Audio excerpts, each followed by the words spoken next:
Let's return to This Week in America. Here's your host, Rick Bratton. Welcome back, everybody. Coast to Coast, This Week in America. In the captivating historical fiction, The Strongest Buck by Thomas K. Devereaux, you'll meet Mark Madison. Eager for adventure, he leaves his brother and sister-in-law to maintain the family farm and strikes out for the Wild West by working for a wagon train outfit. That begins Mark's education about surviving in this new world, so different from quiet farm life. Follow Mark as he faces the adventure he sought, embraces a different culture, makes friends, faces danger, makes enemies, finds love, and discovers where his home and heart truly lie. Thomas has been a social worker for over 40 years and a novice historical fiction writer. The author of The Strongest Buck, Thomas Devereaux, our guest on This Week in America. Thomas, a pleasure to have you with us. Thank you for joining us on the program. Thank you for having me. It's a pleasure to be here. I love the story, loved the book, loved the story in the book, The Strongest Buck. Let's talk a little bit about what made you write this book in the first place. I mentioned over 40 years as a social worker. What made you decide, okay, now I'm going to write this story that obviously you've been wanting to tell for quite some time? Why did you decide to write it? The story, I wrote the book during COVID, when obviously, like everybody else, I had a lot of extra time. Yes. And the roots of this, the origin of the story is that my grandfather, my mother's dad, was born and raised here in Pennsylvania, but when he always loved horses, and when he was in his late teens, he decided he wanted to go to Montana to work on a horse ranch. So that's what he did. And I always thought that was a very interesting adventure.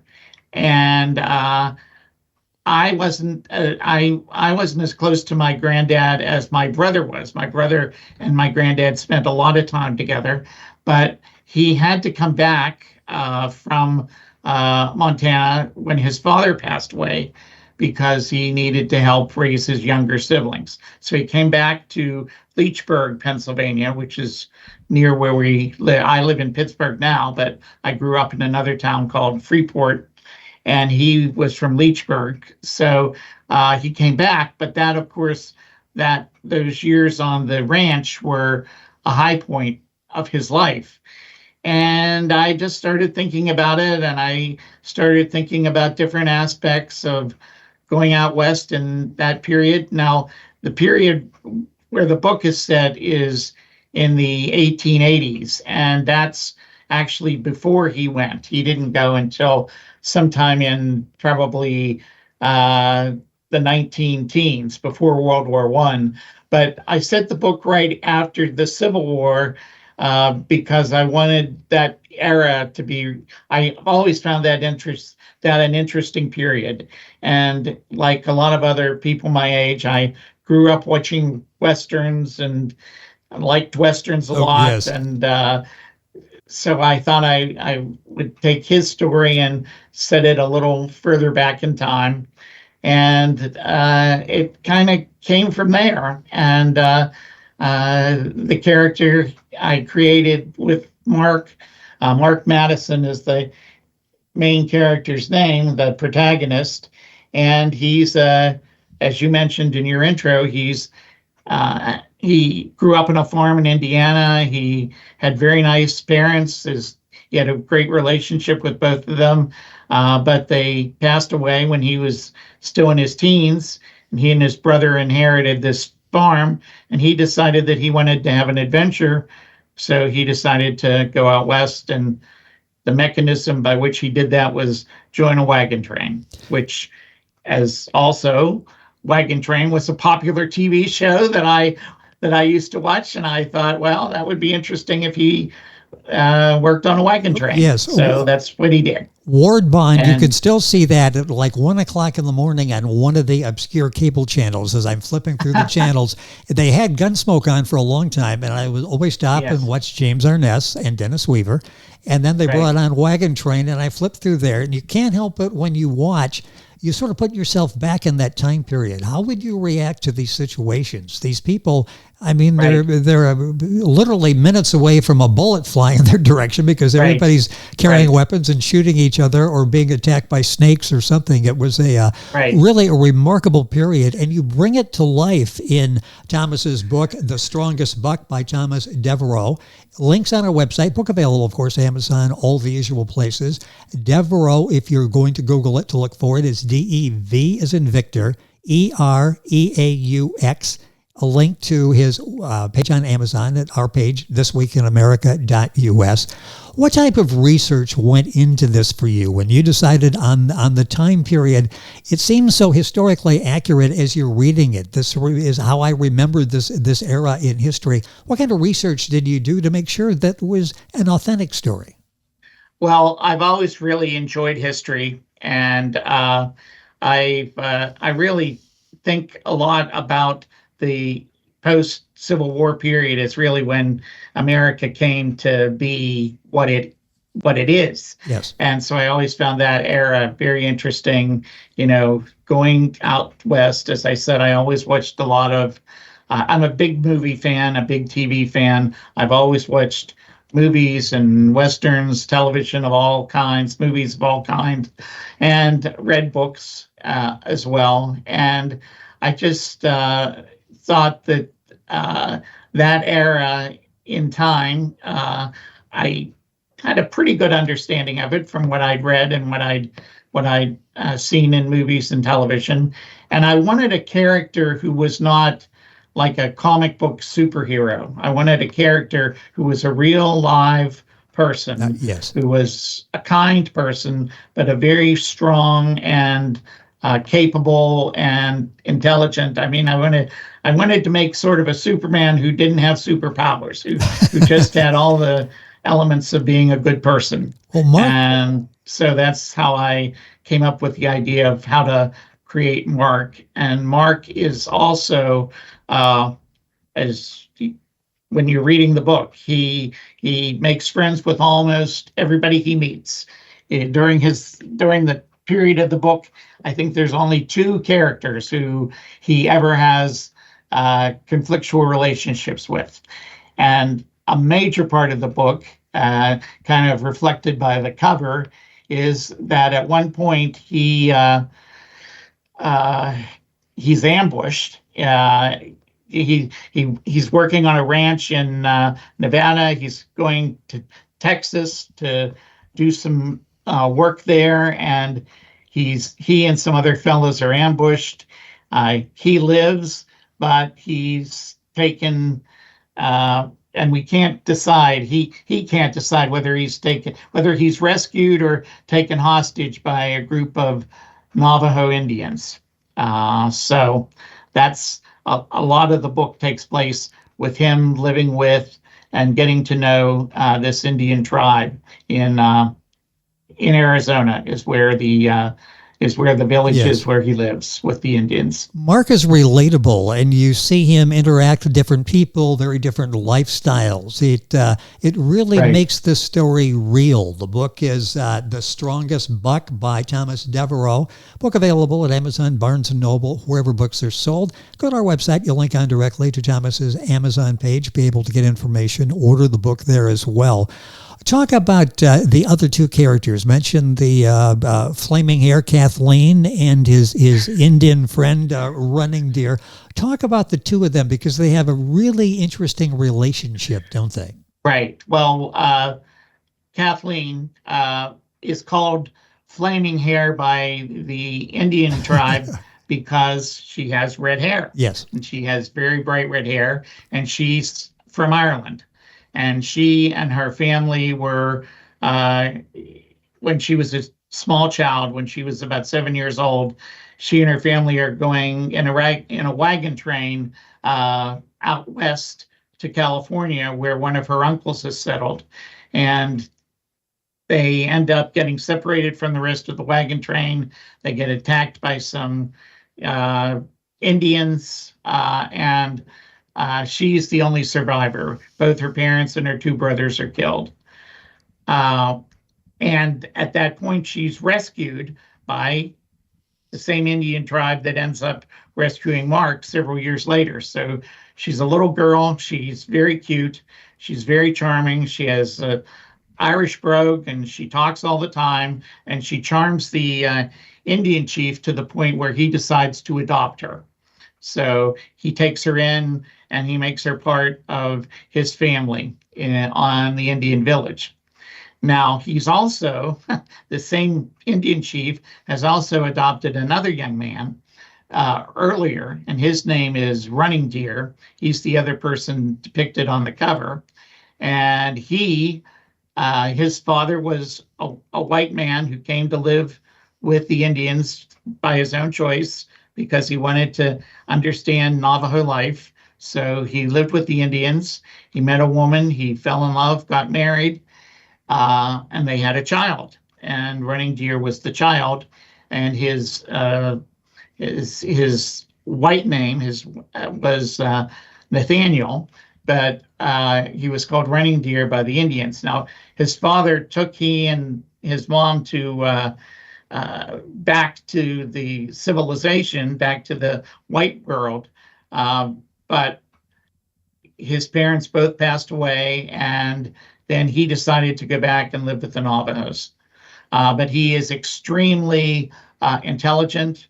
His father was a teacher. His father taught him a lot. So he's very intelligent. And when he kind of mentors both Kathleen when she comes into the tribe and Mark when he comes into the tribe.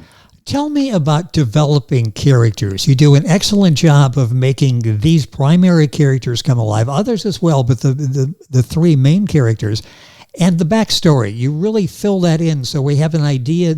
We feel like we know these people as we're reading the story. Sometimes you read and it's just sort of superficial when a character is introduced. We feel like we know these three. Talk about the challenges in writing that so you don't give us more than we need to know, but enough where we really understand who these people are. Well, I wrote a lot of the backstories, which made the book maybe longer than it could have or should have been. But as you mentioned earlier, I'm a social worker. I've worked in the mental health field since I was 25 years old. And a big part of a social worker's job is to get to know the people they're working with, the client, the patient. And one of the ways you do that is by getting a social history.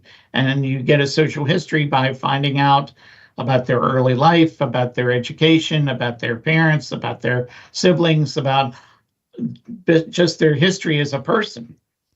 And I've been doing that for a long time, and I felt it was important that we had a very clear picture of each of these three main characters, which is why I spent so much time talking about their early life and their adolescence and all those things in their life that contributed to who they are now. And Kathleen, or Flaming Hair, she has asked both Running Deer and Mark not to use the Flaming Hair name, but to call her by her birth name, which is Kathleen. So Kathleen is, as I mentioned, from Ireland, and my grandmother, the granddad who Mark is based on, Kathleen is based on my grandmother, and she was from Ireland, and she was had a very keen Irish sense of humor and a lot of wit and a lot of charm and a very nurturing maternal person, and very, as I said, very funny. And I wanted a character to be like her. And I also wanted the character in the book, Kathleen, to have a good sense of humor because she has, at a very young age, lost her parents and been thrown completely into another culture. And her sense of humor, along with the help of Running Deer, her sort of adopted foster brother, have helped her survive and actually do well living with the Indians. And the Indian chief, who has become her adoptive father, adores her, loves her very much. Yes. And at one point she says, oh, he laughs at everything I say. I can't say anything without him starting to laugh. He sort of, he enjoys her sense of humor and her way of speaking. So, we fall in love with the characters that Thomas brings to life in his book, The Strongest Buck. And time is going by so quickly, but I'd like to talk about just that briefly on the mindset of what your grandfather went through, what Mark goes through, leaving what is a secure life, working at Mark and the family farm, and decides to go out totally into the unknown. He's on a wagon train. He's going out. They're not sure what's going to happen. You can't pick up get on the internet and see what the weather is going to be in Salt Lake City. You've got to go there to experience that. How much fun was it capturing that sort of that wanderlust that your grandfather had and Mark has of going in? It's a new land and they're going to experiment and travel there. Well, it was a great deal of fun for me because I felt like I was having Mark do a lot of, certainly not the exact things that my grandfather did because it was a different time, but to be eager for the adventure. As I said, he's got a very nice temperament, so he makes friends with the wagon master, who's kind of a curmudgeon. And then when the wagon train gets to Carson City, Nevada, then the wagon master introduces him to a friend of his who is similar but much softer than the wagon master. His name is Chris, and he's the foreman of a large ranch. And Mark goes to work on this ranch. And as I said, was my grandfather's goal, was working on a ranch. That's why he went out in the first place. So Mark works on the ranch. The foreman, whose name, as I mentioned, is Chris, he becomes very fond of Mark. Everyone except maybe one person in the bunkhouse really likes Mark. Mark teaches one of the other fellows how to read, and he just he's very amiable, but he's also very bright, very intelligent. He goes to the town periodically to the library and get out library books, and every time he goes to the library, the librarian says to him, "Are you really a cowboy?" And he says, "Yes, I'm a cowboy. I work on the Circle C ranch." And she said, "Do you like that?" And he said, "Oh, yes, I love it. I like working there." And she said, "You're much too smart to be a cowboy.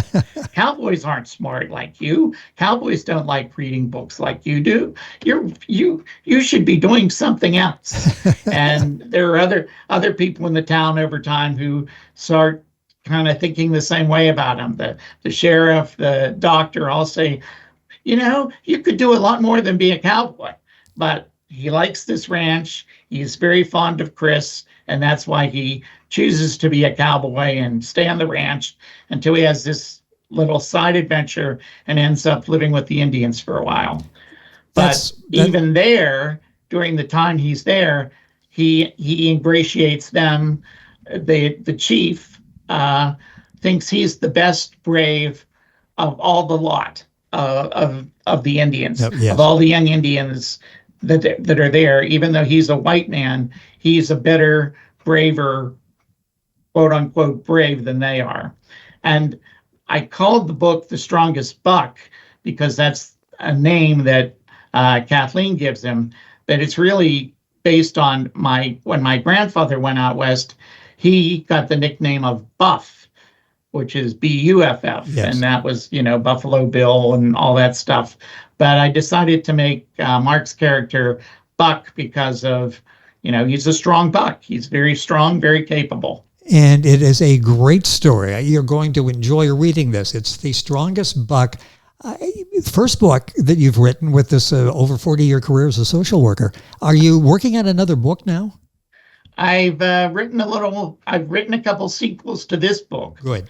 That I obviously haven't had published yet, but I'd like to do something sort of like a saga, follow Mark and Kathleen through their lives. And as I said, it's the end of the 19th century, the beginning of the 20th century, and the whole world changes during the 20th century, World War I and all those things. And Mark, in the book, he was born in 1867. And my plan is to have him live to be in his 80s and to see all the change in society. And just as people told him when he was young, he could do more, he ends up doing a lot more than just being a rancher. He and his wife both have, in my imagination and what I'm hoping still to write, I hope to make it a saga, sort of like, Yellowstone or one of those productions where you see a family over the course of time. But this is the foundation. This early period of Mark's life is the foundation of the rest of his life and those all around him. When you read it, you will hope that Thomas follows through and creates another story or two. You want to, you feel connected to Mark and Kathleen. You want to see what happens to them. It's been so much fun, Thomas, having you on the program talking about this book. Congratulations on writing it, on the success you're having with this book, featured at the LA Festival of Books, which is one of the largest, if not the largest now in the United States. The book is getting excellent reviews. Thank you for being with us on the program. Hopefully we can do it again. We'll do part 2, part 3 with, I'm anxious to see what happens. Would it be difficult if he had to stop writing about Mark and Kathleen? I can imagine you get so close to them. It would be difficult at the end of the day to shut down the computer and forget them for a while. Yeah, no, I miss them, and I want their lives to move on and have nice, happy, productive lives, because I think I've created some nice people, some successful, capable people, and that's what I'd like to show. And I also like the idea that both of them and the people they meet assimilate and get to know other people.